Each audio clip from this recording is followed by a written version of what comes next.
All right, welcome to the last two Brain Cell Sports podcast. All right, this is episode 8. We haven't done one in a while, but we are back. Lots of news coming from the NFL and NHL. So we'll talk about that. I'm Jeevan Johal. That's Amon Gill. All right, let's get this baby started.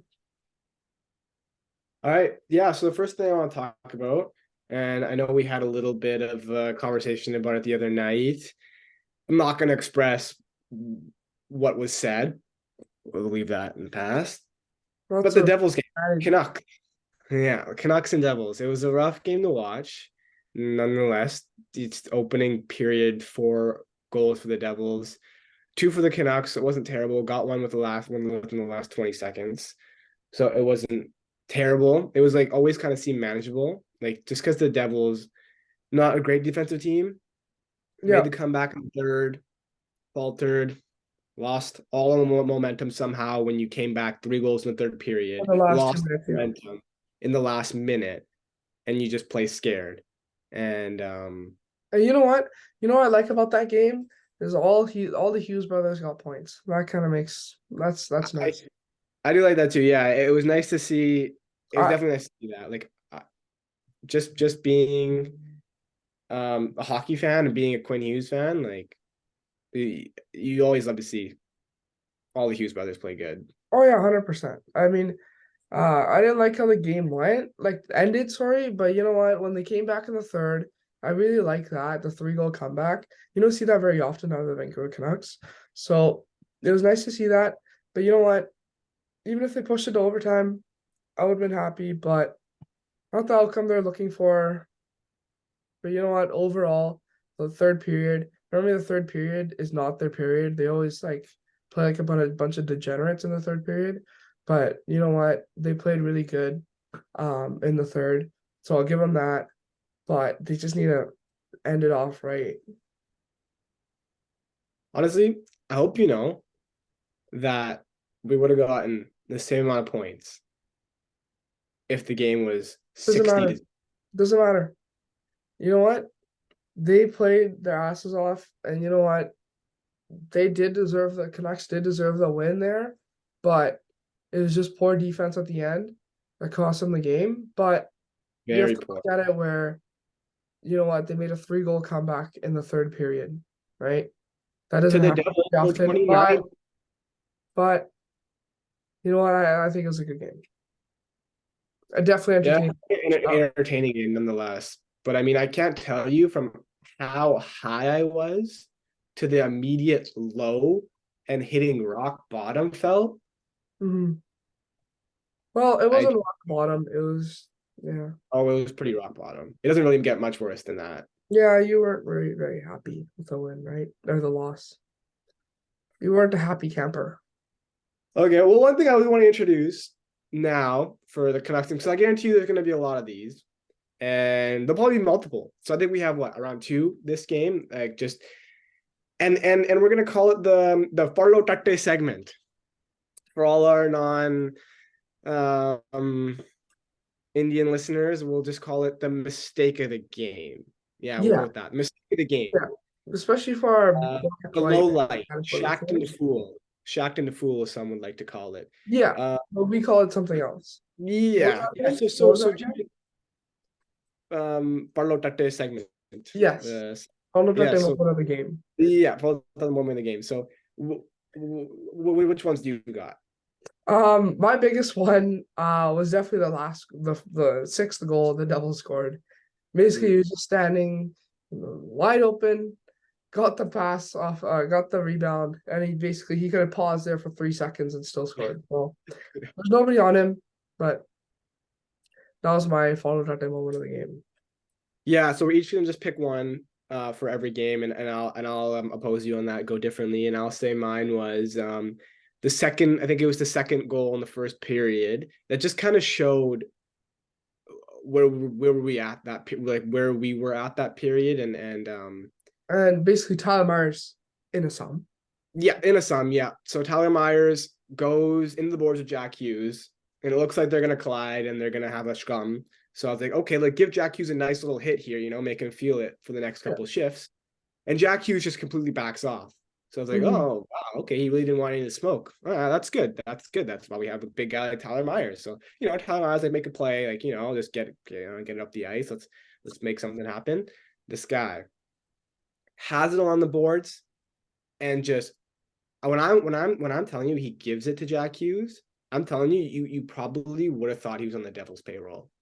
He gives it to Jack. He doesn't even try to lift the puck over past Jack Hughes. He clearly sees Jack Hughes, gives him the puck, and then Jack Hughes, with not even a second to waste, throws it to the front. Eric Holla wide open, and I think there was like at least 3 goals that people were wide open. Oh, probably 4 Yeah. in front of Deco in the front of the net. And It yeah, was he it was buried. poor defending. And you know what? Do you think that if Susie was playing this game, do you think that would have played a big part in like a Canucks win? In the 100%.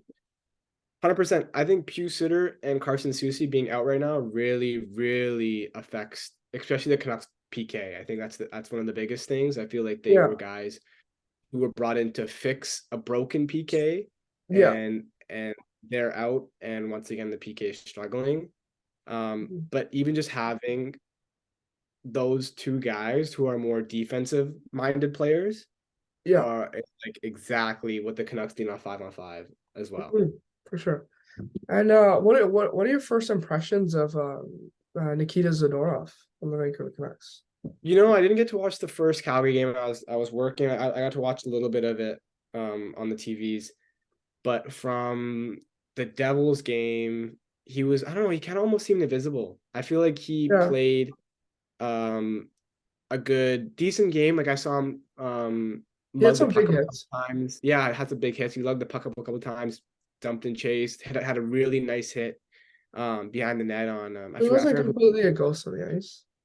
It was Yeah, like, he wasn't completely, but I felt like at times he was but pretty that's invisible on that. I don't know.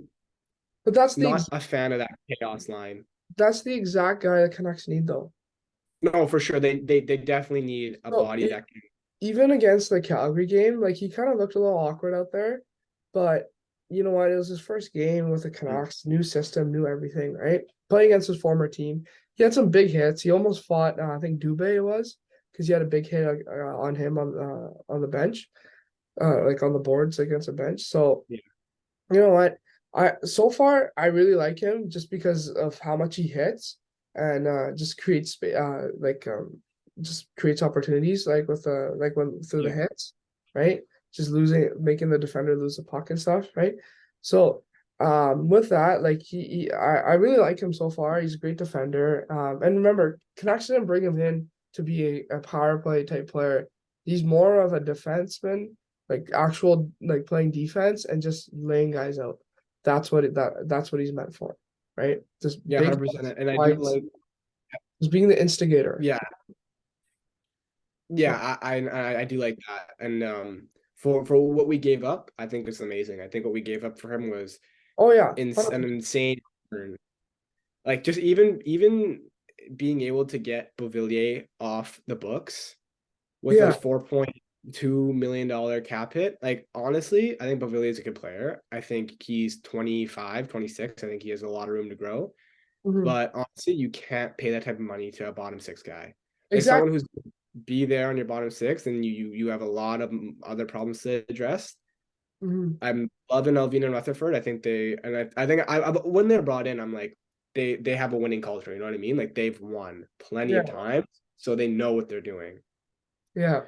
So I like it. But one thing I do want to get into quickly here is just what do we think about the Canucks at the start of the season, and quickly it has a downward trend.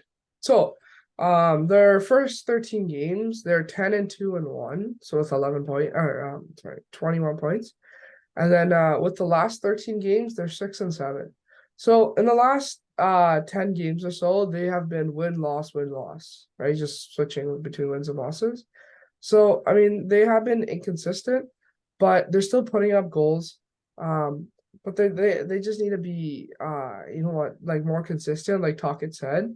Because his main focus for the team is consistency, right? Mm. So that's why he scratched Kuzmenko on that 3 game road trip, 2 out of 3 games, is because he just wasn't being consistent, right?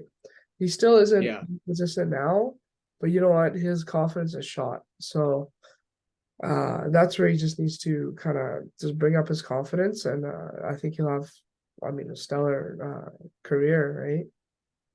Yeah, So I'm a big Kuzmenko guy. Like I really like the guy. I think he's a great dude. I think he's a great person to have in the locker room. I think he brings a lot to the team.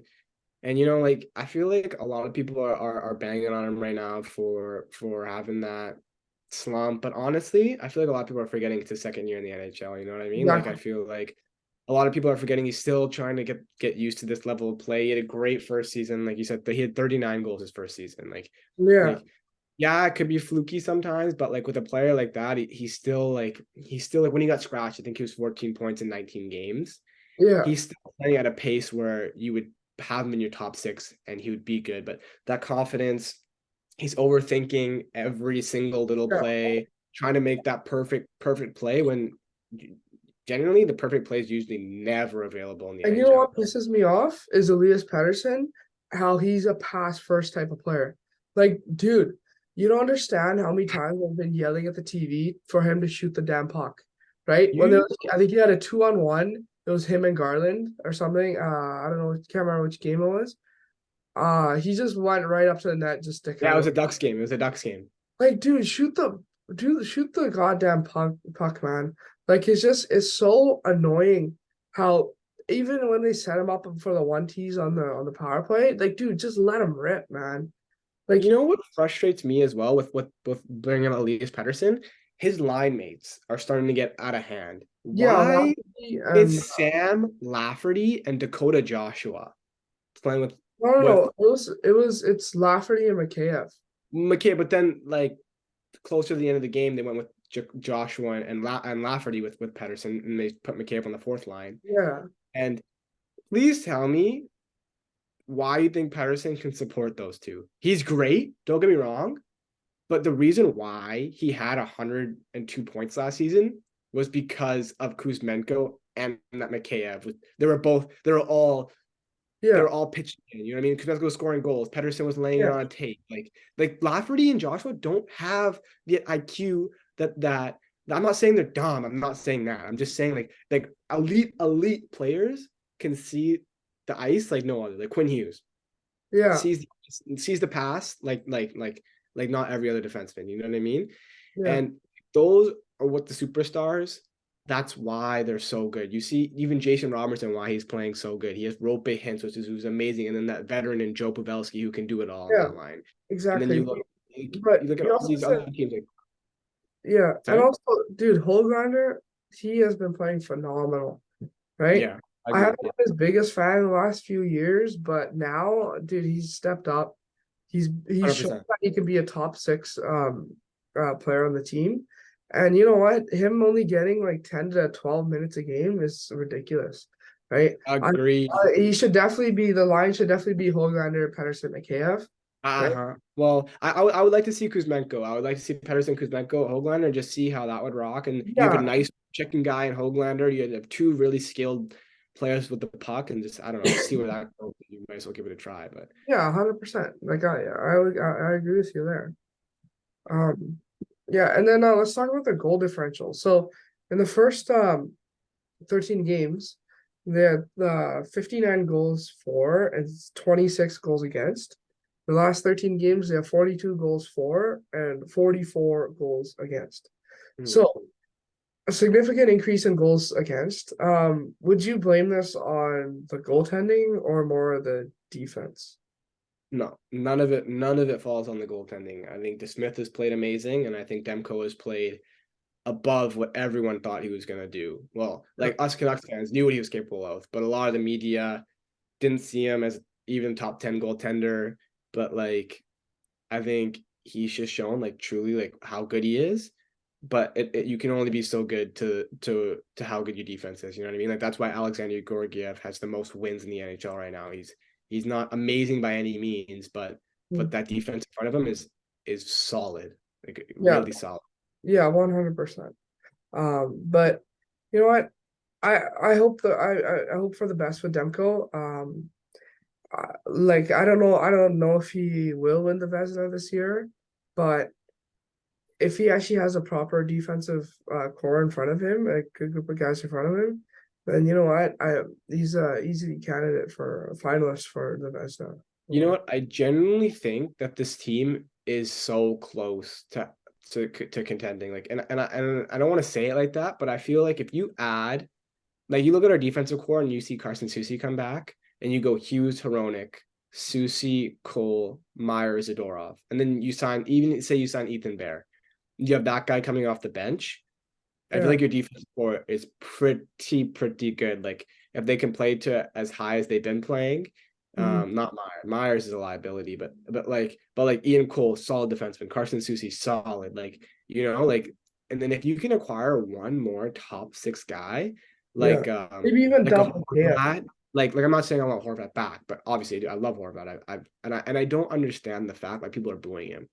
Like Yeah. that also, but that's a whole nother conversation. Like, but if you can add that another top guy to Yeah. pair with Patterson, like I feel like that Besser and Miller line, oh, I love it. I love it. It's great. Besser finally coming back, being the guy he was 2015, 2016, 18 goals in 2016. That's Leading, amazing. I'm so happy for him. league leading in goals. Love that guy. I'm so happy he's back and feeling good. He's been through so much. Yeah, league leading, like you said. So Yeah. you Yeah. know, but I don't even know. I don't even think we have the ability to go get another top six guy. Like, I don't think we have the money, first of all, and second of all, the assets to go and get somebody. Yeah.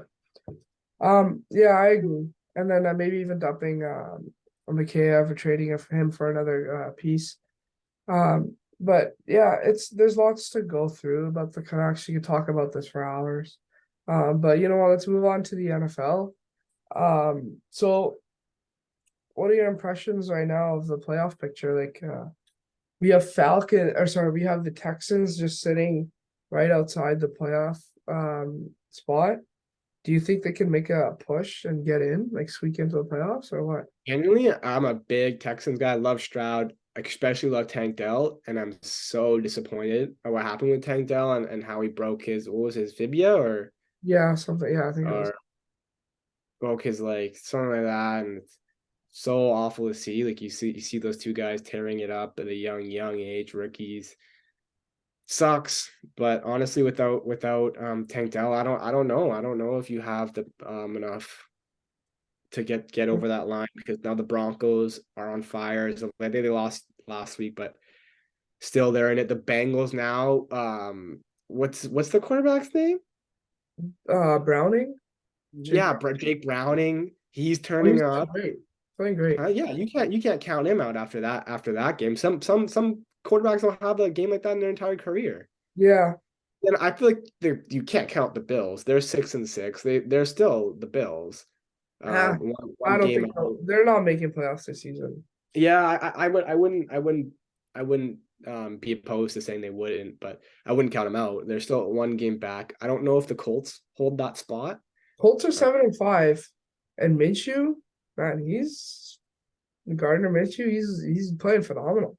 yeah, I've always, like, thought Minshew was a good backup. I think he was always a guy who can sustain the role and come in and play when need be, and play pretty good, and he has. I think I know I like him. I think he's good, and he's got a lot of good weapons too. I know Jonathan Taylor's out now for a little bit, but I think Zach Moss can carry that load pretty well. Yeah, And he has two good receivers, like Michael Pittman, probably the most consistent receiver the Colts have had in a while, since I don't even know when. And yeah, then Josh Downs, the rookie. Um, I think he was from North Carolina, right? yeah, I think so. And he's amazing. He's great. He's been yeah, great. He plays. So yeah. And then let's talk about this horrendous conference of the NFC South with Falcons, Saints, um, and who is it? Falcons, Saints, Bucks, and Panthers. So Falcons currently hold the number 4 spot at 6-6. All right. Number 5 is the Cowboys at 9-3. So who do you think comes away out of this division? The Falcons or Saints? Or even Buccaneers? Do you think Atlanta can hold on to that spot? Genuinely, it's a really good question. Like, I don't know. Like this division is just so dreadfully awful. I don't like the Falcons. I'm not a big Desmond Ritter guy. I just don't understand why they're not using Kyle Pitts still. Like, I think Kyle Pitts is a great player. They just don't use him. Yeah, Jake London, I think, is a good player, but Bijan, I think he's good, but I just don't think they. I think the Saints. I don't even know. They're not even the Saints aren't even playing good, but I feel like the Saints have a better chance with having like Alvin Kamara. I think Derek Carr, the veteran. I honestly think you just gave James Winston the rest of the season and just see yeah. how he can do. But And the Green Bay Packers, they're holding on to the seventh spot. I've always liked the Packers, and you know what? Jordan Love, he's playing like a top tier quarterback. And they, against the Chiefs, that was a great game. I can't lie. The Packers Chiefs game, I was rooting for the Packers that game, and you know yeah, what?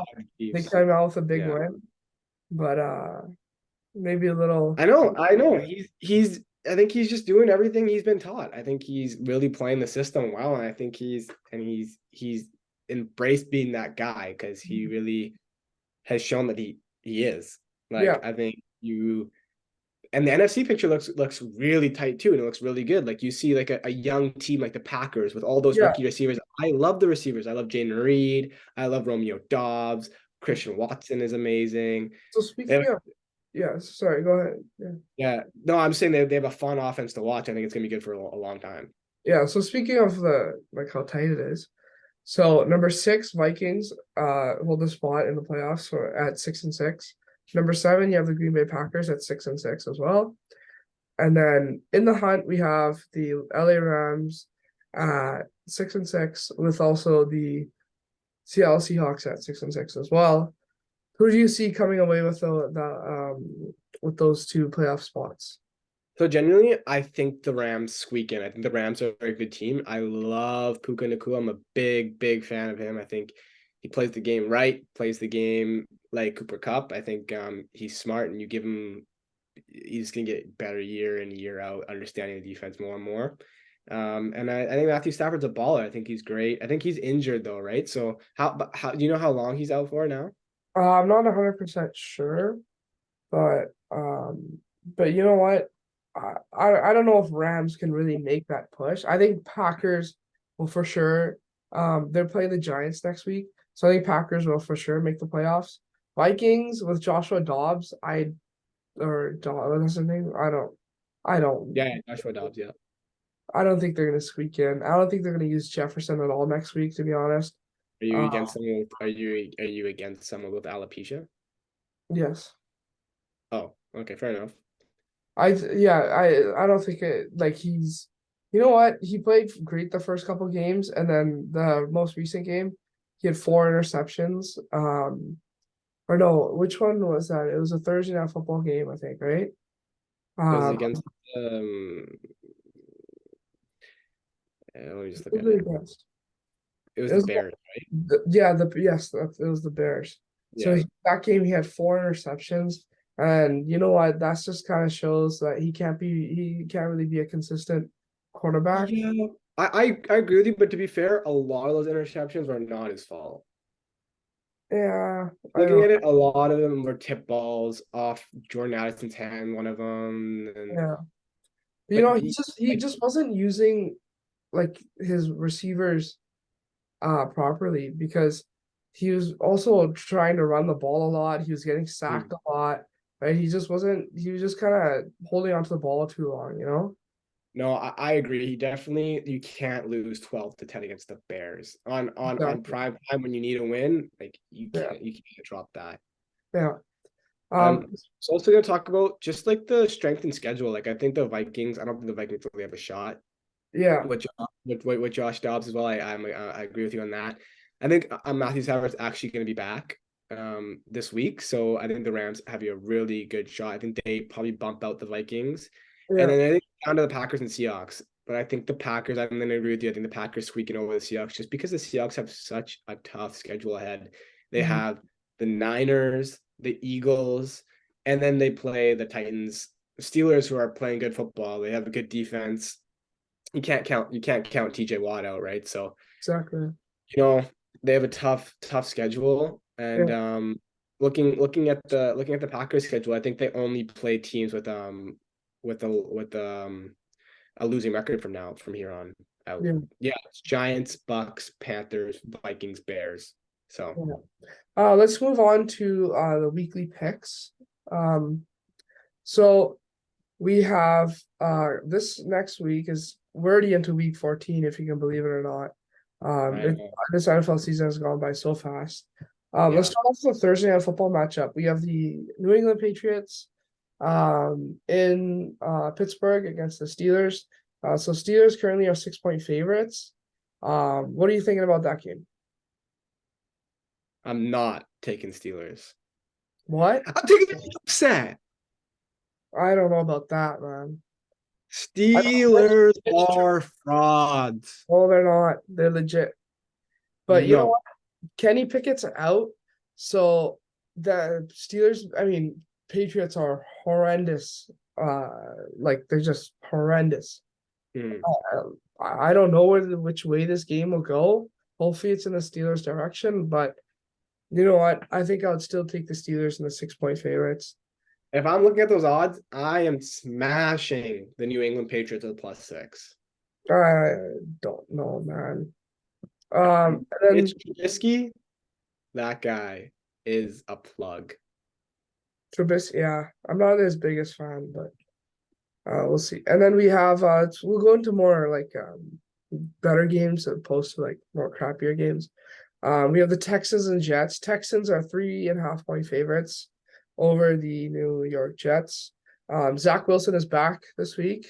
Um, so I would think the Texans will win this game even without Tank Dell. They also have that Nico Collins receiver. So you know what? Texans lost a big piece, but I think they can still keep it going without Tank Dell. What do you think? Finally, I can never say that I think Zach Wilson is going to win a football game for you. Yeah, So I can't choose the Jets. Like it has to be the Texans yeah. for the sole reason that I don't trust Zach Wilson. Hmm. And then we also have another. I mean, it looks like a great game. The Colts and the Bengals. Colts currently 1-point favorites in that matchup. Who are you taking in this one? Yeah, you know what? That one's actually really tough. Depending on if you think Jake Browning can have another good game or show out again. With these QBs, they're just inconsistent. I think that's the biggest thing of being a great quarterback and being a decent quarterback is you're inconsistent. You can have good Yeah, games or then you can have bad games. I think with Jake Browning, I want to say he pulls it off. I want to say he pulls it off and the Bengals start winning a little bit yeah, and he has the pieces. I think Zach Taylor is doing a good job with what he has. And yeah. I don't know. It just is it in Indianapolis? It's in Cincinnati.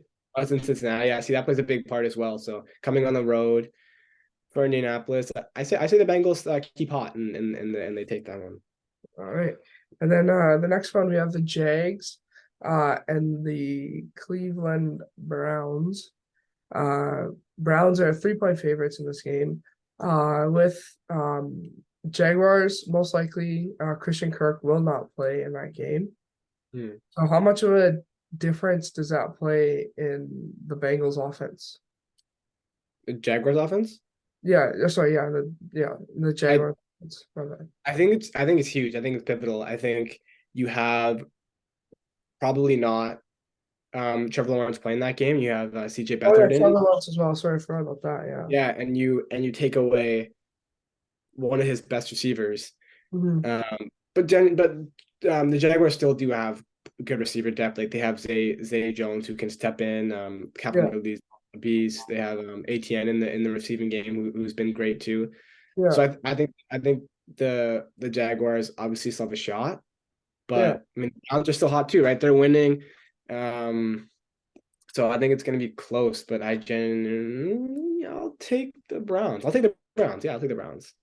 All right. And then we'll move on to the NFC conference. We have the Niners and the Seahawks playing in Levi Stadium in San Francisco. Niners currently 10.5 point favorites. I I I think Niners is just gonna blow them out of the water, to be honest. That one's gonna be ugly. That one's gonna be ugly. Yeah, like I mean, see, Geno Smith, they had a good start to the season, but as of late, they're just not playing like a proper team, you know? Yeah, I think he got injured, and I think it was a shoulder, and then after that, it was just you can't really nurse the injury to full health when you're playing every week, you know? So Yeah, 100%. um so that plays a huge factor in it, and you have to be 100% playing the Niners. And there's going to be a lot of animosity during this game. There's always animosity between these two Yeah, division rivals, and I think the Niners will take it to them. I don't think it's going to be close. yeah. And then we also have the Bills and Chiefs. Uh Chiefs currently 1.5 point favorites for that game. I think Chiefs will you know what? It will be a close game because Bengals always play good against good teams and then they always play horrible against bad teams. So Bills. Bills. Yeah, Bills, that's what I said. You said Bengals. Did I say Bengals again? I think. I don't know. Maybe Okay, I'm tripping. Bills and Chiefs. So Bills always play bad against bad teams and good against good teams. So and Chiefs right now, I do not think they're Super Bowl contenders. It's either going to be Eagles or Niners. You know what? I wish that was a football or Super Bowl matchup, Eagles Niners. But it's because they're in the same division, it won't be. But that would be a great Super Bowl matchup, to be honest. Yeah, honestly, I think the Ravens are dark horses to make this. I think they're a good team. I think they have a good shot. But yeah, the Chiefs, you can't have Marquez Valdez Scantling as your top receiver to go to when you need a big play Yeah, and I don't. expect. I mean, they did it last year, but then again, they also had Juju. And as much as you want to hate on Juju, the guy's a solid veteran presence. Yeah, but you know what? A number one, who's holding the number one spot is the Miami Dolphins, and they cannot beat a good team. So I'm already going to Yeah. count them out. The Ravens, I could see them making it to the Super Bowl. Jags without Trevor Lawrence, I don't know. I don't Steelers, even I don't I don't, I don't even know if I would see them with Trevor Lawrence making the Super Bowl. yeah, I don't know. I mean, they're good, but yeah, exactly. I don't know. Steelers, I think they're Super Bowl. Like, I think they'll win, to be honest. Oh Uh, yeah.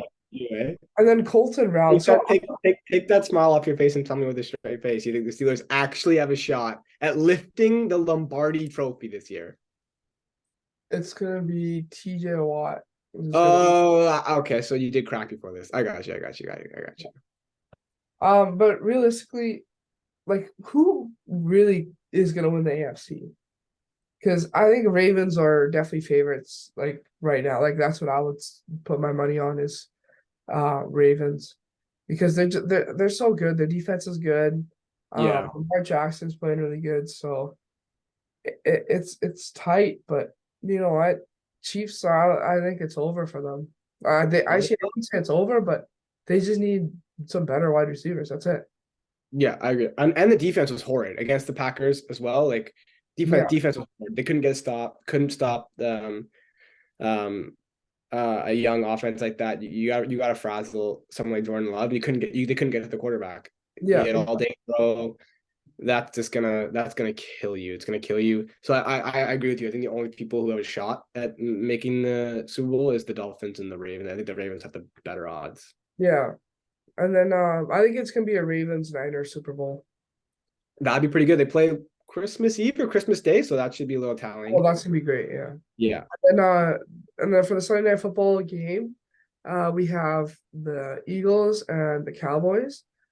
Cowboys currently, this kind of surprised me, 3.5 point favorites, which is weird. Against the Eagles? Yes, against the Eagles. Three and a It, half point favorite. it is in Arlington, in Texas. So if you want to, I think they're gonna get trampled. I think the Eagles are gonna come mad. They're gonna come pissed. They got embarrassed. yeah. They're gonna come with vengeance, and it's gonna You be know on. what? You know what?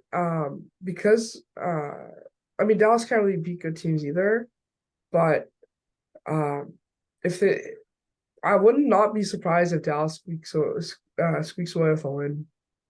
Like I would Yeah, be surprised. yeah. I It's honestly, it just comes down to Dak Prescott. Like if he can man the offense and make some plays, yeah, all take a couple big plays, right? And then you're yeah. And then yeah, it's gonna be a great game. It's also a divisional game. Mhm. So I would yeah, just because it's a divisional game, I wouldn't be surprised if Cowboys won. Yeah, true. It's gonna be a very entertaining game, I'll tell you that right now. But yeah, I really don't know for Eagles or Cowboys, but I would probably take the Eagles to be honest. What's the spread at? Minus 3.5 for Cowboys are 3.5 point Oh yeah, favorite. you said that. That's crazy. That's insane to me. Yeah, That's insane. yeah. I don't know. It'll be a great game though. No, that will be a good one. Is that's Sunday night? Sorry. Yeah, yeah, that's Sunday Night Football. Yeah, Oh, that's good. Your place this time, eh? I don't know. Maybe we'll see. That'll be good. So we had a WWE segment that we were wanting to get into. We as part of the script today, but I don't know if we're gonna be able to get it. Do you want to try? I think there's 3 minutes left. We can just quickly squeak it in. So Randy Orton making a comeback into the WWE. Um, I'm excited for this. It's looking like it's gonna be Randy Orton and Roman Reigns feud gonna go on. Hopefully they'll have a match at WrestleMania or even Royal Rumble. That'll attract lots of viewers, so I will be excited to see that. And then Yeah. also CM Punk coming back.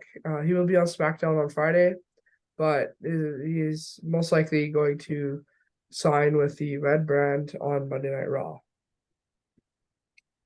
Yeah, that sucks. I want as many people to come to SmackDown as possible because we're going to the SmackDown in Vancouver January 5th. So when Randy Orton signed that contract and RKO Nick Aldis, Yeah, that was pretty awesome. good feeling. I also think Nick Aldis, that guy's a clown, that guy's a goof, but I mean that's what he's there to play, right? But Yeah, I think he's bonehead. and you know But what? The Bloodline right now, Solo Sokoa, I don't like him. Uh, why?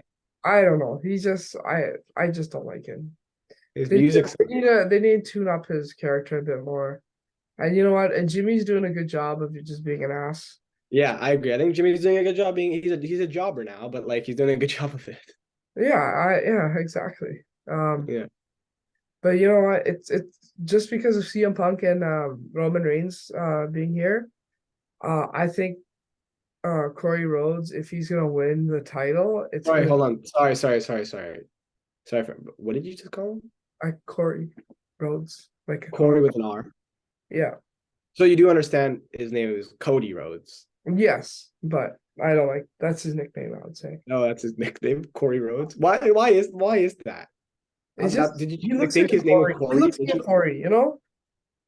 Okay, fair enough. Like, Like yeah, because yeah. I don't know. you're a big fan of his neck tattoo, eh? Oh yeah, I You want love it. It looks phenomenal. yeah, yeah, I yeah, think it's really good on him, to be honest. yeah, yeah. It looks so good. Okay. Okay. I think that's all the time we have for today. Thank you guys for listening. I know it's been a while. We definitely want to do this every week, but probably not gonna happen. So, maybe see us next week, maybe not. One more thing, shout out to Thug Pun. Um, so that, Shout out the GOAT. No, yeah, he's the GOAT, real. yeah, That's all you want to shout out Thug Bun. yeah, you got it. Yeah. Okay, thank you guys for watching, and we'll see you in the next episode, whenever that may be. All Thanks, right, we'll guys. see you later. Bye. Bye.